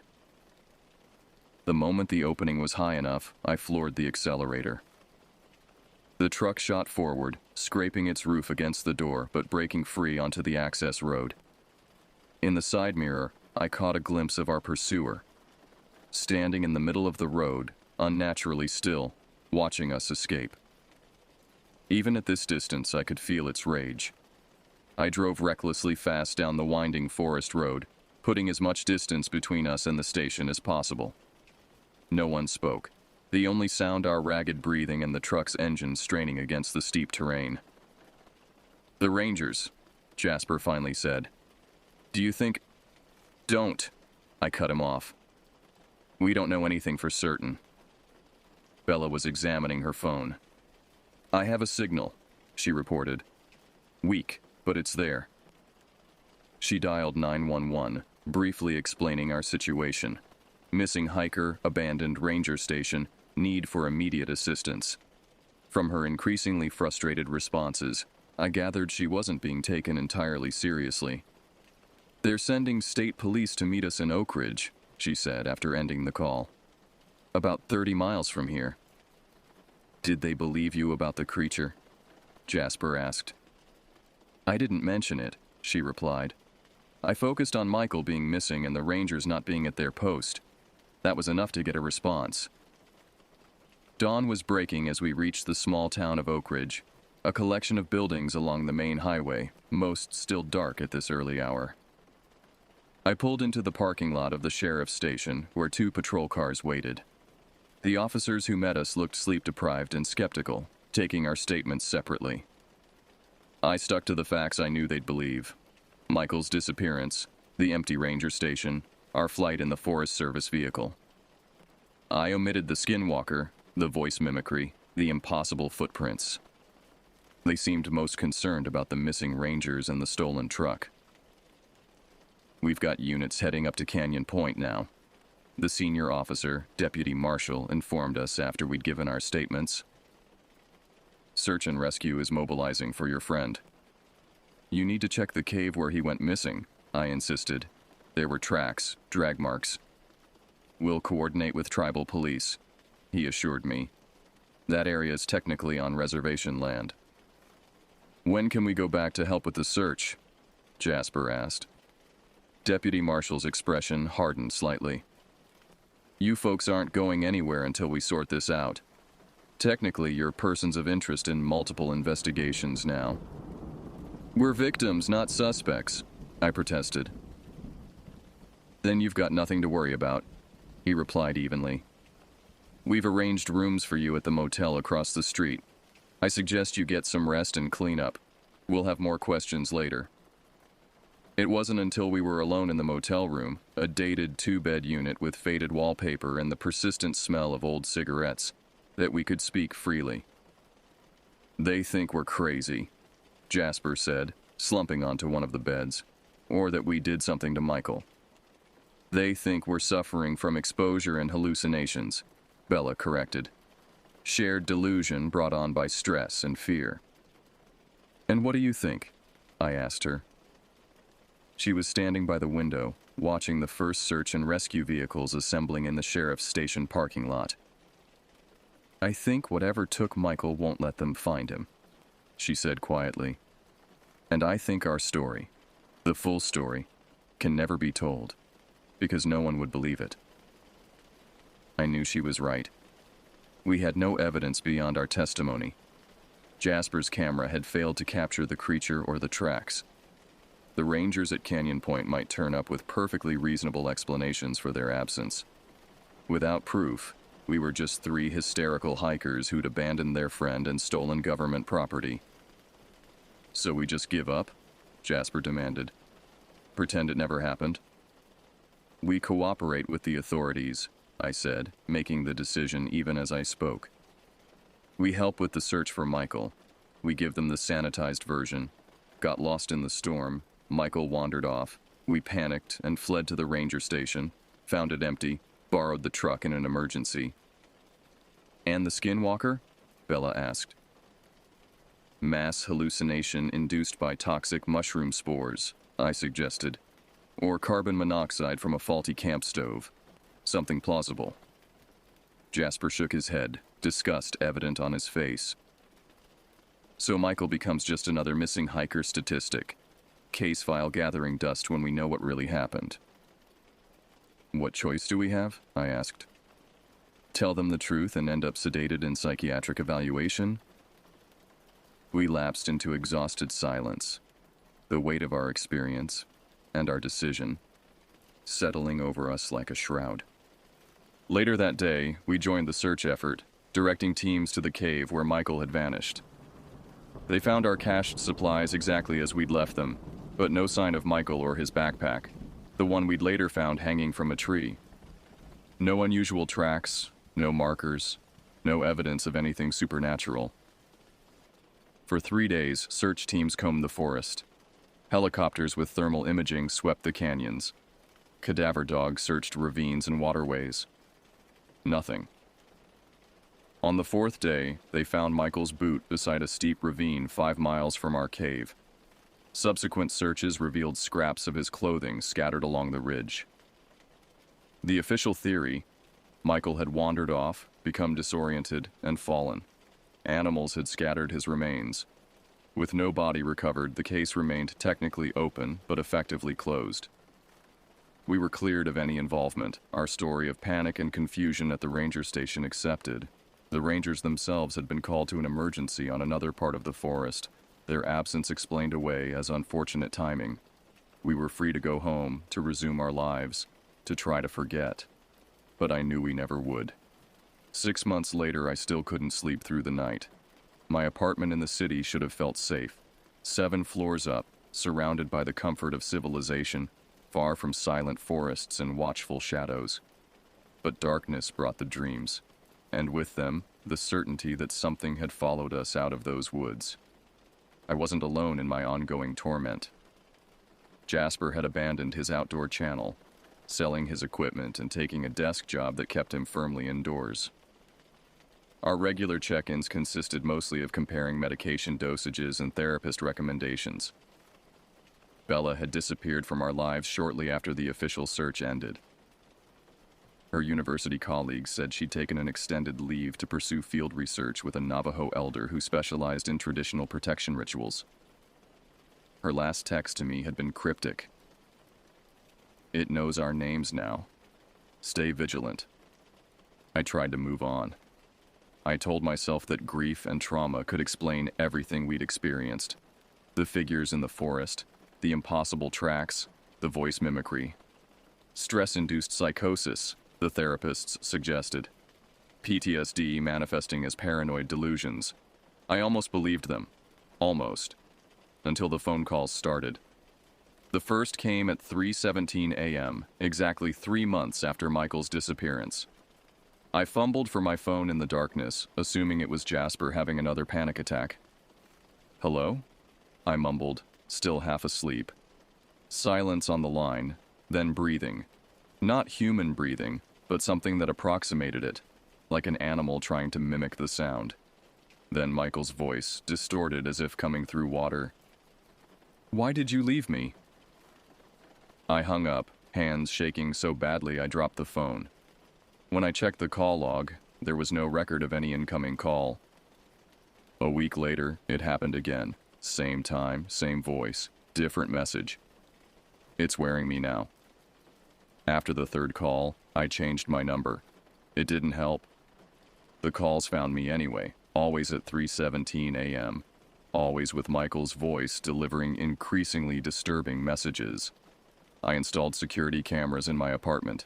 They never showed any intruders, but occasionally malfunctioned between 3 mog and 4 mog a.m., the footage replaced by static or, more disturbingly, by images of empty forest trails.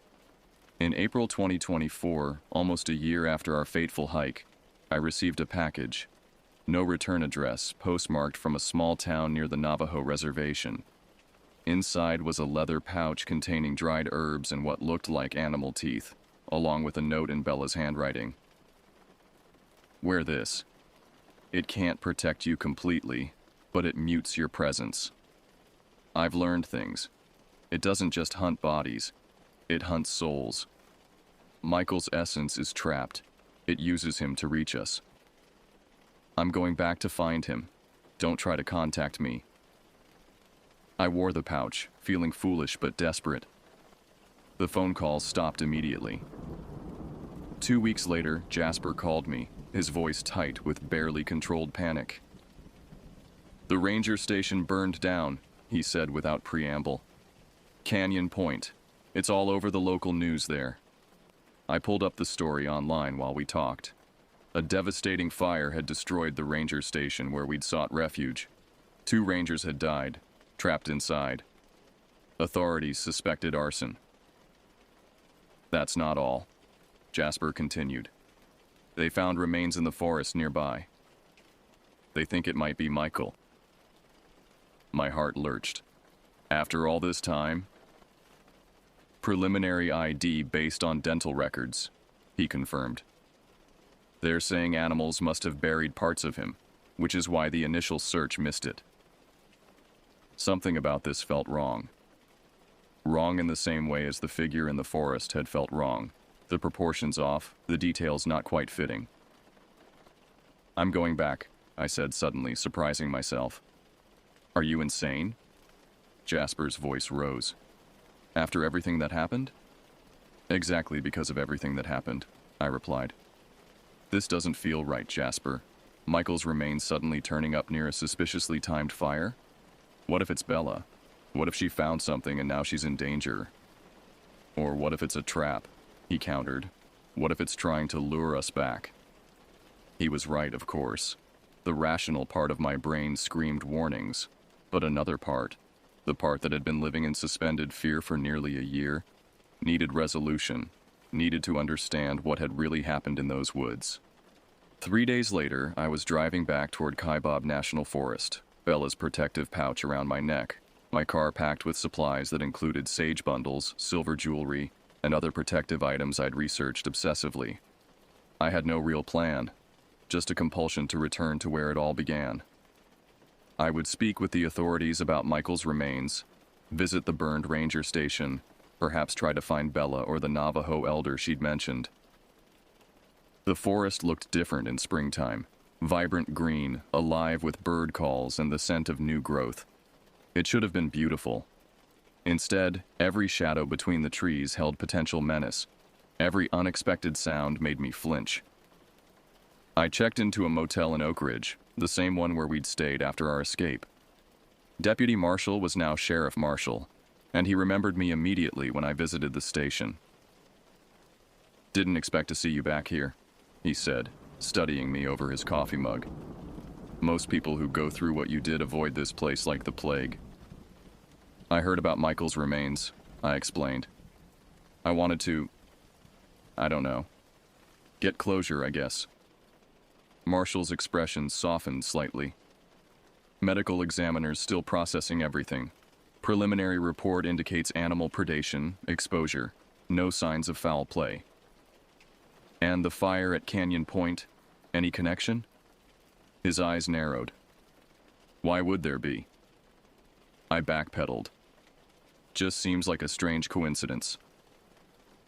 "Investigation's ongoing," he said, suddenly formal. "Looks like electrical failure during a storm, but we haven't ruled anything out." I asked about Bella, describing her research with a Navajo elder. Marshall shook his head. "Reservation business is reservation business," he said. "Tribal police don't share much with us unless it involves non-tribal citizens."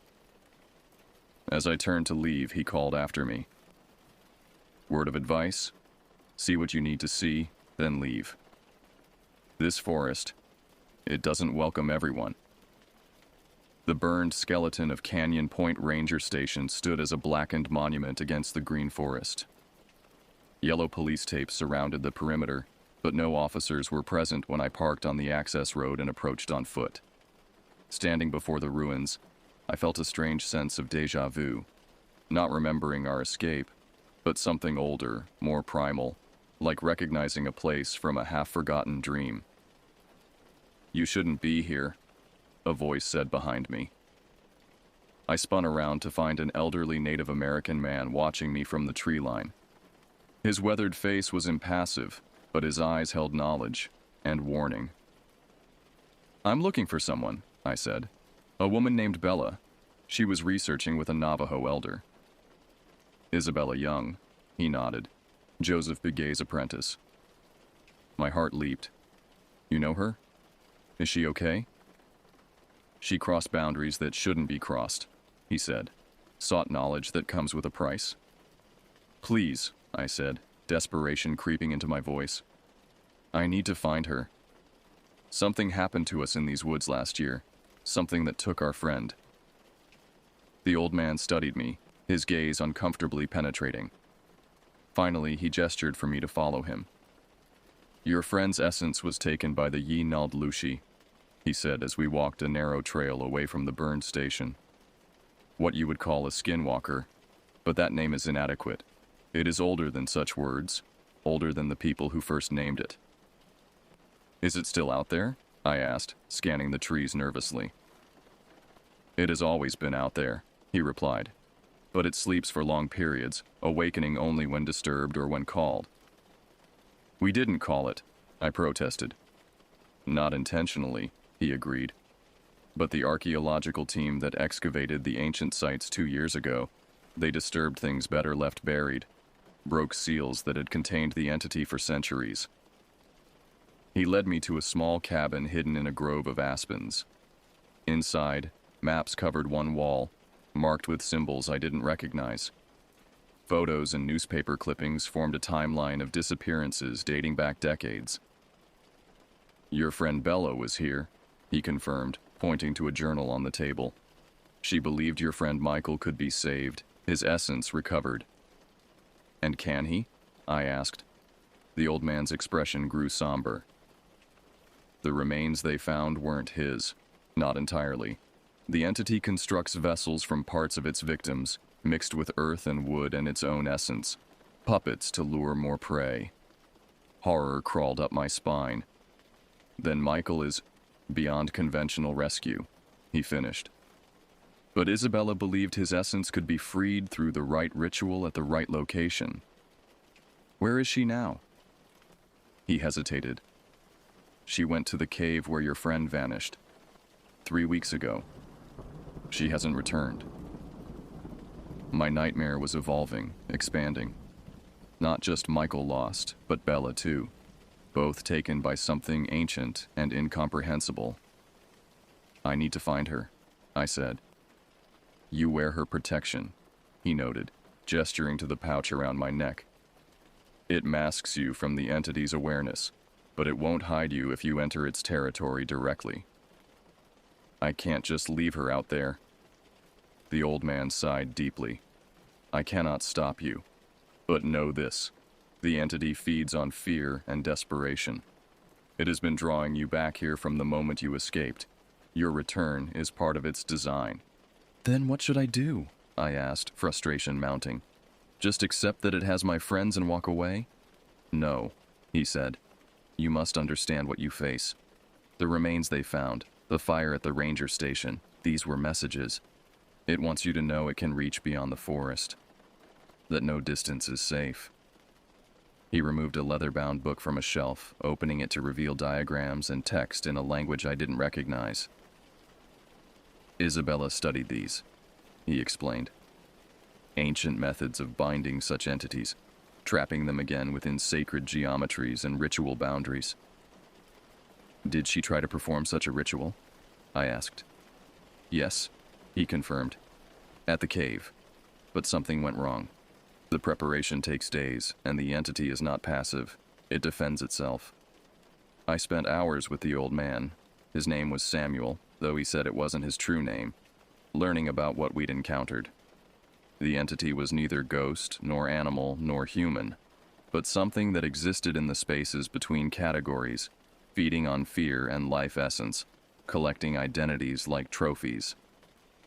"It's strongest at the boundary between day and night," Samuel explained. "Dawn and dusk are when it hunts most actively, and it cannot easily cross running water or enter dwellings without invitation." "It entered the ranger station," I pointed out, "after it was abandoned by its guardians." He corrected. "Places hold protection only while maintained by human presence and belief."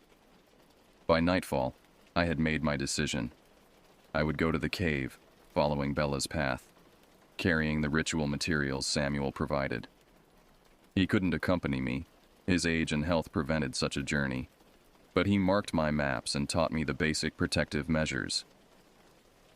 "If Isabella lives, you will find her near the cave," he said as I prepared to leave.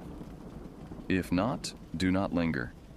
Complete the binding ritual if you can, but your own survival must take priority. The entity cannot be killed, only contained." I spent that night in Samuel's cabin, surrounded by protective symbols. For the first time in months, I slept without nightmares. At dawn, I began the hike to the cave where Michael had vanished. The forest felt watchful, but not immediately threatening. Bella's pouch kept me hidden, Samuel had assured me, as long as I followed certain protocols. No bloodshed, no fear expressed openly, no responding to voices. The journey took most of the day. Around mid-afternoon, I found the first sign of Bella, a protective circle of stones and symbols matching those Samuel had shown me. From there, similar markers appeared every quarter mile, leading me toward the cave like breadcrumbs. The cave entrance looked exactly as I remembered it, but the surrounding forest had changed. The trees nearest the opening were dead, their bark blackened as if burned, though no fire had been reported in this area. The ground was barren, no undergrowth or spring flowers, just bare earth marked with strange depressions, not footprints exactly, but suggestions of movement, as if the ground itself had been wounded. Inside the cave, I found Bella's campsite, a sleeping bag, backpack, and ritual materials arranged in careful patterns. A journal lay open beside a cold fire pit, the last entry dated 3 days earlier. The binding progresses but requires human essence freely given as catalyst. I understand now what must be done. If successful, both Michael and I will be freed.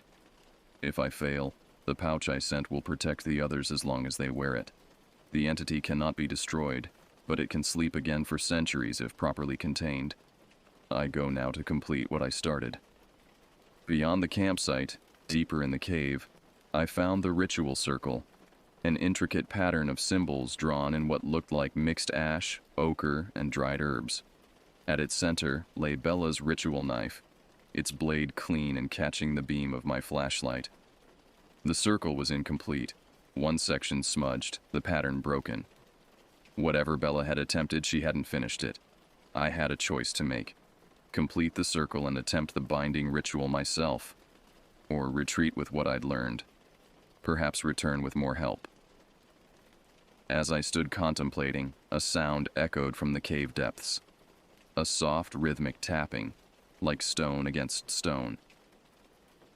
"Bella?" I called, immediately regretting breaking my silence. The tapping stopped.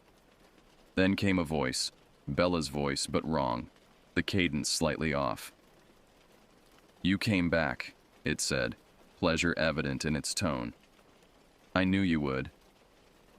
A figure emerged from the darkness beyond my flashlight's beam, humanoid but moving with that now familiar wrongness, joints bending in impossible ways. In the dim light, it might have passed for Bella, if not for the too long limbs, the unnaturally angled neck. "She failed," the thing said, gesturing to the incomplete circle. "But you could succeed where she faltered. All it requires is your essence, freely given." It extended a hand, too many fingers, too long, offering Bella's journal. "The final steps are detailed here," it continued, its approximation of Bella's voice improving with each word. "A simple exchange, your friend's essence released, bound by yours in its place." My pulse pounded in my ears. The protection pouch around my neck felt suddenly hot against my skin. "Where is she?" I demanded. "Where's Bella?" The creature's head tilted at an impossible angle, its features shifting subtly between one blink and the next. "Here," it said, gesturing to itself. "There." It pointed deeper into the cave. "Everywhere and nowhere, as your other friend is." It took a step toward me, and the protection pouch flared with heat, causing the creature to hiss and retreat slightly. "That will not protect you forever," it said, its voice no longer attempting to mimic Bella's, but becoming something older, deeper. "Its maker is gone. Its power fades." I made my decision in that moment, backing slowly toward the cave entrance. The binding ritual was beyond my abilities, and whatever had happened to Bella and Michael was unlikely to be reversed by one person with limited knowledge. "You cannot escape what you've seen," the creature called after me. "What you know. We are connected now, you and I. I will find you in dreams, if not in flesh." I ran from the cave, heart hammering, the creature's laughter following me into the sunlight. I didn't stop running until I reached my car, parked miles away on the forest access road. As I drove away from Kaibab National Forest for the last time, I knew the creature was right about one thing. I could never truly escape what I'd experienced. Michael and Bella were gone, consumed by something ancient and patient, something that would eventually find me too, when the protection failed. But I also knew what Samuel had told me. These entities feed on fear and desperation. By rejecting both, by refusing to play the role of victim, I might not defeat it, but I could deny it satisfaction. I still wear Bella's protective pouch. I still wake at 3:17 a.m., though no phone calls come. Sometimes, when hiking in city parks or walking through crowded streets, I catch glimpses of wrong-proportioned figures at the edge of my vision, gone when I turn to look directly. I've written this account not as warning. Those who need warnings will ignore them, and those who heed warnings need none, but as testament. Something ancient hunts in remote forests. Something patient watches from the spaces between trees. And sometimes the most terrifying truth is not that monsters exist, but that they've always been there, waiting for us to venture too far from safety, too close to boundaries we were never meant to cross. If you find yourself in deep woods and the birds fall silent, if you hear your own voice calling from places you're not, if you see movement at the corner of your eye that vanishes when you turn to look, remember this. Don't answer. Don't look too long. And whatever you do, don't follow.